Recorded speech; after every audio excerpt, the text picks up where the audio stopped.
Hello everyone. So once again welcome to online class of SSC Telugu. So ఈ వీడియోలో మనం వచ్చేసరికి ఎస్ఎస్సి సీజిఎల్ 2024 మెయిన్స్ యొక్క ఎగ్జామ్ స్టేటస్ అనేది మనకు రావడం అనేది జరిగింది. సో మీ యొక్క మెయిన్స్ యొక్క ఎగ్జామ్ డేట్ అనేది ఎప్పుడు ఓకేనా. సో బేసికలీ మనం కనుక చూస్తే మన ఎగ్జామినేషన్ అనేది 18, 19, 20న జరగబోతుంది అని చెప్పేసి మనకు తెలుసు. సో 18th, 19th వచ్చేసరికి మనకు నార్మల్ మెయిన్స్ ఎగ్జామినేషన్ ఉంటుంది. 19th వచ్చేసరికి జేఎస్ఓ ఎగ్జామినేషన్.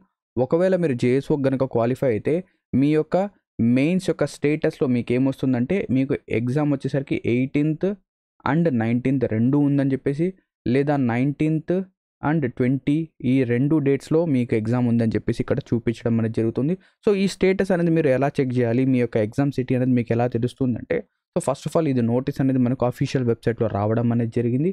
సో ఈ నోటీస్ ప్రకారంగా మీరు మీ యొక్క ఎగ్జామ్ సిటీ ఏదైతే ఉందో అండ్ ఎగ్జామ్ డేట్ ఏదైతే ఉందో అది చెక్ చేయొచ్చు. చెక్ చేయాలంటే మీరు ఏం చేయాలి, ఏదైతే మన వెబ్సైట్ ఉందో ssc.gov.in అఫీషియల్ వెబ్సైట్, అక్కడికి వెళ్ళి మీరు మీ యొక్క లాగిన్ అనేది ఎంటర్ చేయాలి. సో లాగిన్ డీటెయిల్స్ అనేవి ఎంటర్ చేసి అక్కడ మీరేంటంటే అక్కడ మనకేంటంటే అడ్మిట్ కార్డ్ స్టేటస్ లేదా మనకేంటంటే ఒక పాపప్ అనేది వస్తుంది. సో దానిపైన క్లిక్ చేసి మనం ఏంటంటే మన యొక్క స్టేటస్ అనేది చెక్ చేయొచ్చు. సో ఇది ఒక చిన్న అప్డేట్ ఎస్ఎస్సి సీజిఎల్ మెయిన్స్ గురించి. Thank you very much for watching this video and have a great day ahead.